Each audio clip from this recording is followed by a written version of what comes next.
There are many reasons why it's important for us to talk about our mental illness, but it's also important to understand that we're not doing it so that people will feel sorry for us.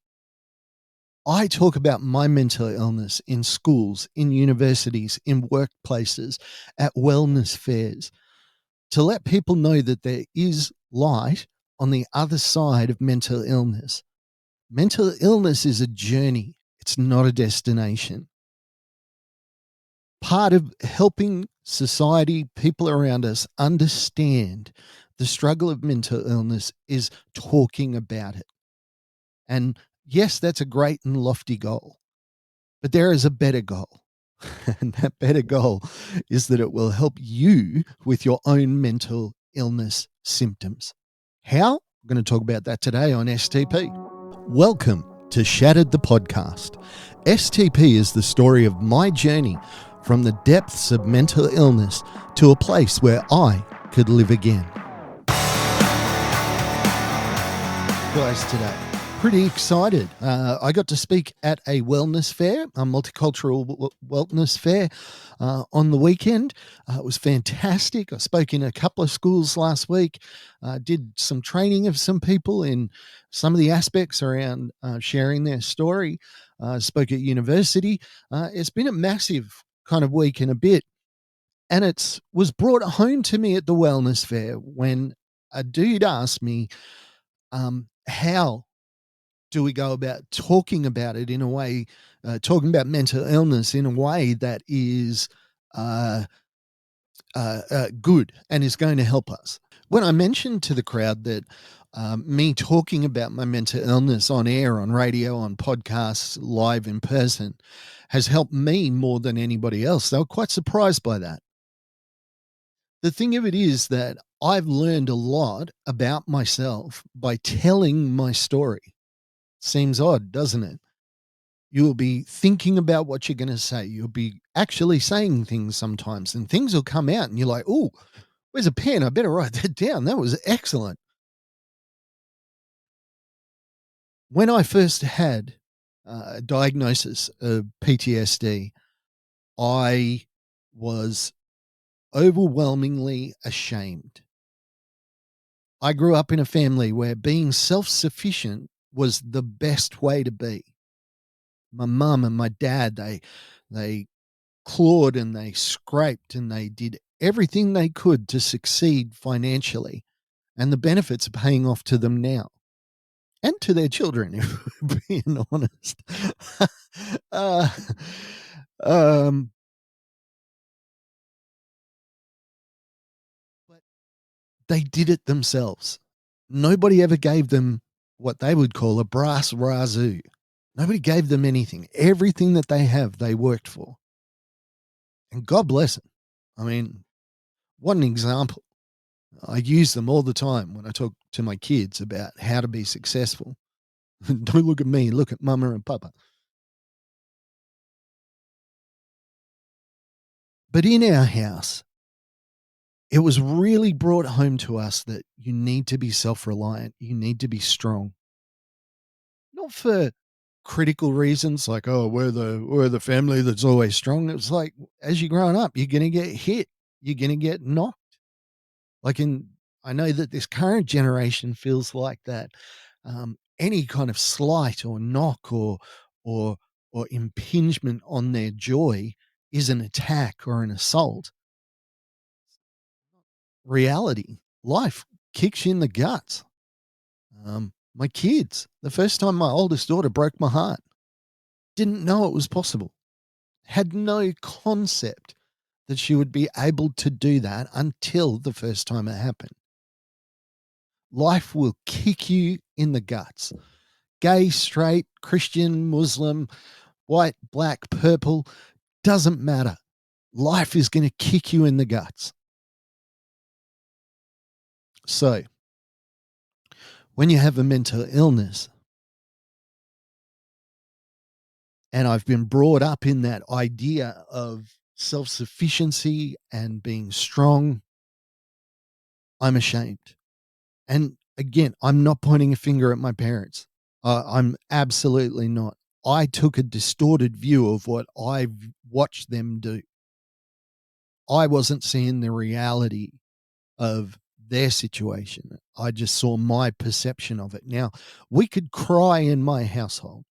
It was not a problem. I watched the film Gallipoli, and at the end of it, I was weeping uncontrollably for 10 or 15 minutes. And it was my dad that was sitting beside me, just saying, you know, stroking me, just saying, mate, it's okay. And so crying was not the issue. But when you finish crying, you wipe your tears, you get up, and you get on with it. You don't let something cripple you. You don't let something stop you from moving forward. Then I get PTSD. All of a sudden, I'm not moving anywhere. STP. PTSD is an anchor, and it's an anchor that will try and drown you. It stops you.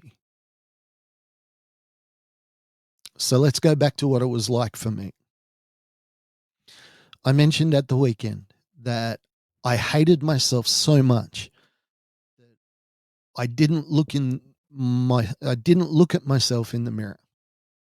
I once came out to my wife and said, "Oh, look, I've got grey in my beard." She's like, "You've had that for like 3 years." Well, I didn't notice because I just did not look at myself in the mirror. Even today, my face is right in front of me, and I'm still like, is there anywhere else I can look? And thankfully, there's buttons and stuff that I have to control while we're chatting. But I hated myself. I hated myself for my weakness, my perceived weakness. Now, I have never really broken a leg. I tore my ACL, yeah, my Achilles tendon. I tore that once playing football. I could not walk. I had to get help getting everywhere. I couldn't cook. I couldn't drive. I needed assistance, complete assistance. There was a certain amount of stuff I could do for myself, but I needed help. I went straight to the doctor. Didn't think twice. My legs stopped working. I go straight to the doctor. It's what you do. The doctor takes one look at me and goes, "Oh, man, we know what the issue is. We got to get this done, and this done. Need an x ray, need to scan, and we're going to have to send it to an orthopedic surgeon and see what they need to do." I went and saw that surgeon. I went and did the scan. The person did the scan. Now, none of these people looked at me and went, "Oh, how did you break or hurt your ACL? What the hell is wrong with you? What did you do in your life that led you to hurt your ACL? You are weak. You are pathetic." Of course, they didn't say that. I had an injury. And of course, I didn't say that. I might have been mad at myself for the misstep I made on the football field. I might have been angry over the situation itself and the loss of independence. But you just deal with it. You just go, it's a fact of life. I've hurt myself. Why do we not do that with mental illness? I've got symptoms, really depressed. My wife told me a few years ago that even before my mental illness, about once a month, one month out of a year, I'd be down for about 3 weeks, like really, really down. Now, in our minds, this was not something we needed to deal with. It was just Mark's a bit sad for a couple of weeks. Why do we not say, Mark, you've been really sad for like 5, 7 days. You need to go talk to someone. We didn't do that. And if we did, it's to go to the GP and he's does the, "Oh, are you walking? Are you doing this? Are you doing that?" Thankfully, I had a good GP when I showed up with my PTSD. He spoke to me for 5 minutes and went, "Stop talking. You have PTSD." Um, but where does that shame come from? And I got to tell you, even though I was getting treatment, I was on my pills, I was doing my exercise, I was going to see my psych, I still hated even the sight of myself. I'd look in a mirror and I saw somebody that I hated. So I wouldn't look, I would just glance away. What is it like now? Still don't like looking in mirrors. Although with my new haircut, everybody tells me I'm very pretty now. So,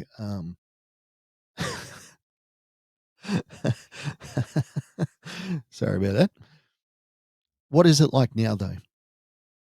The change for me came on working on radio. I was paid to be a drive time announcer on a radio station. Loved it.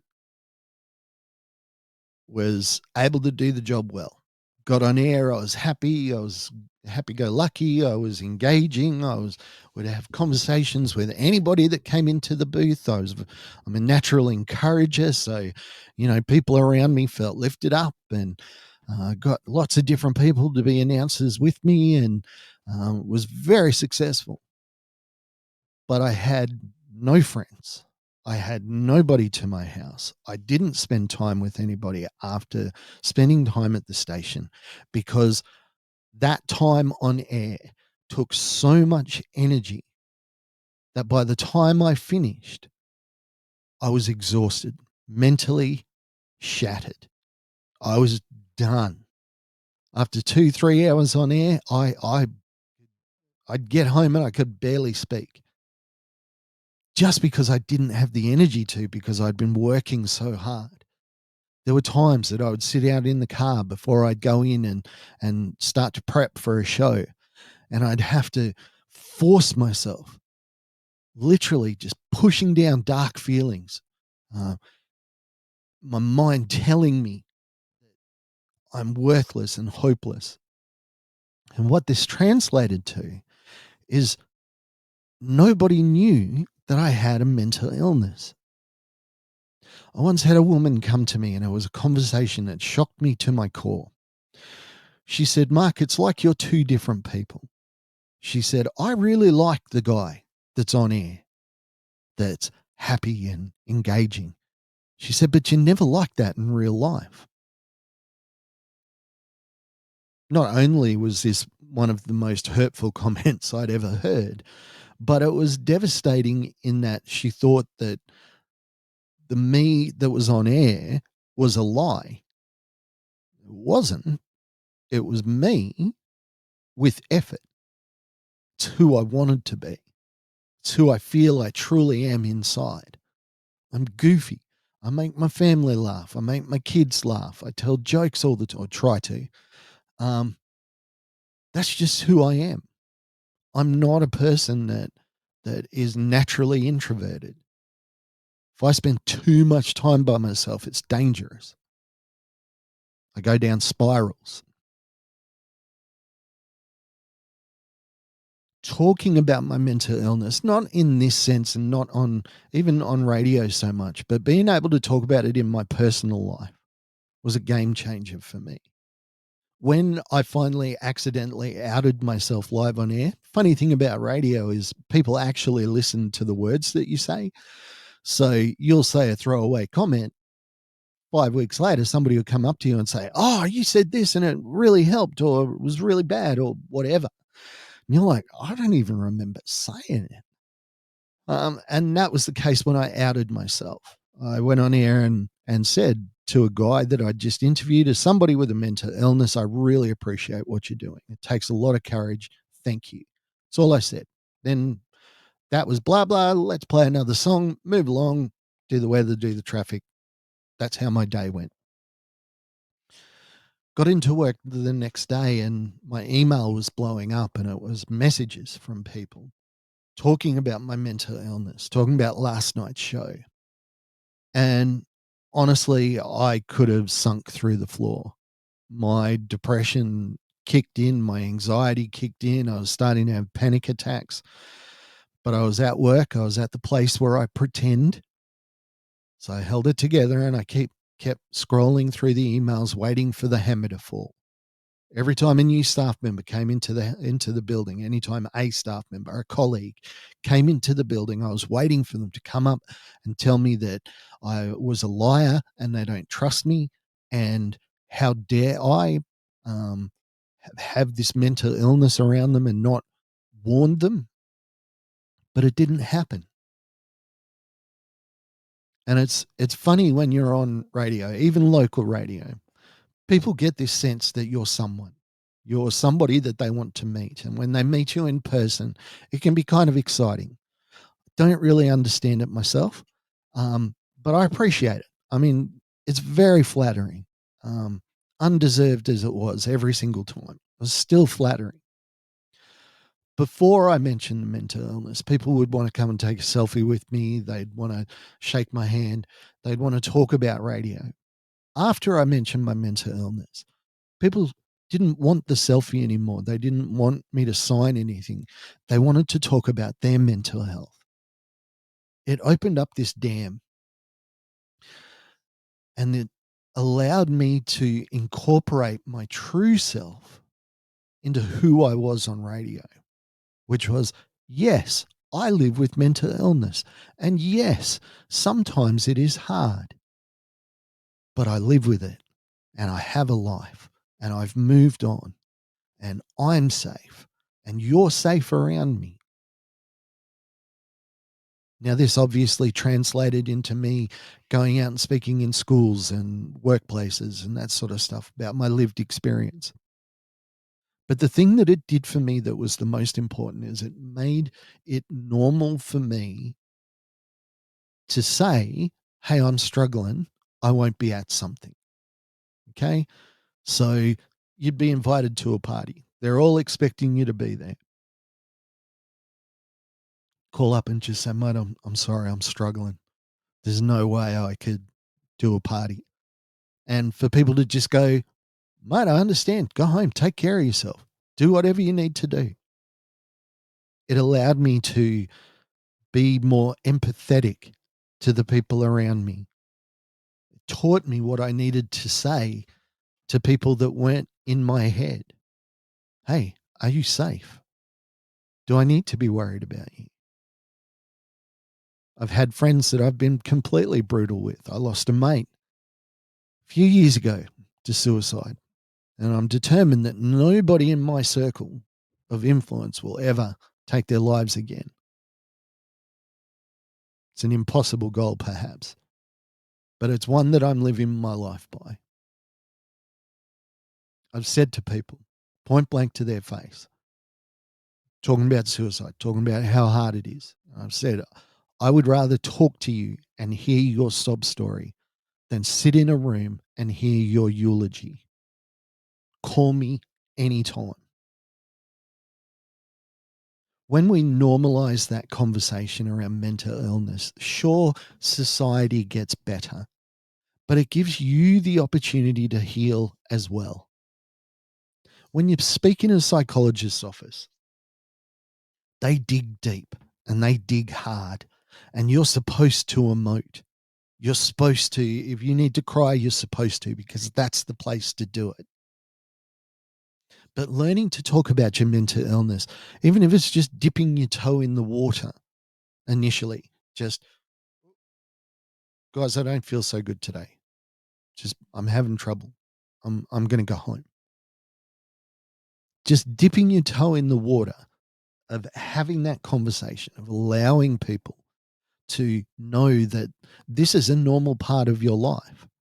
And if you go have a medication change and it throws your whole life into whack, that you're able to go to your employer and say, mate, I'm going to maybe take some sick leave over the next couple of weeks because I'm going through a medication change, and not have that manager go, oh, yeah, fine, mate, that's no problem. Then walk into his office and go, well, we're not promoting him anymore. How do I get him out the side so I can protect the rest of my team? Which is, unfortunately, so often what happens. Talking about your mental illness is good for you. It's good for your heart. It's good for your soul. honesty, just being able to be honest with people. I was at the Mental Wellbeing Festival and I went and spoke to the person that had invited me there. And I said, mate, I'm just stepping outside for a few minutes. I just have to. Didn't have to explain it. She understood. And it was like, sure, we'll see you when you get back. I'm sure that if I had have said, mate, I'm done, I would have got exactly the same thing. Mate, thank you for what you were able to do. Meant the world to us. No condemnation, no thought of, well, we made a mistake inviting this guy to speak at our thing. It's like, no, he's taking care of his mental health, and that's a good thing. If I had an Achilles tendon issue still, would anybody look down on me if I sat on a chair in front of the podium? Would they care if I spoke from the sides? They wouldn't, because they understand. But with my mental illness, I walk around a lot when I talk. I've got a lot of energy that needs to come out. People don't look at me and go, well, he's not doing Toastmasters very well today. They look at me and just go, man, this guy is sharing. And at the same time, he's doing what he needs to do to share safely. It's so important for that conversation to be out there. Yes, for society, but also for you, so that you can live a more authentic and honest life. And it will, I promise you, it will help you to get better. As I said, I've got a lot of people to thank this week. Kay Merritt for inviting me to the Wellness Expo to be part of it. It was an honor. It was a privilege. It was run by Fair Canberra Inc. I'm going to put all their links below. Love you to check them out. And for everybody that I met on the weekend, for the Carver Circle, for all the things that we did, I just want to thank each and every person that was at the Wellness Fair. I had a brilliant time. Came home exhausted, but it was amazing. Hey, thank you very much for checking out STP. I'll speak to you again next week. Bye for now. Hey, thanks for joining us on Shattered the Podcast. I'm Mark. Special thanks to my producer, Meredith Brosnan, and also to Torian, Kevin, and Lorraine. And we can't forget the amazing band Adelaide, who let us use their song as our theme. For more information, check us out on all your socials, STP Shattered the Podcast.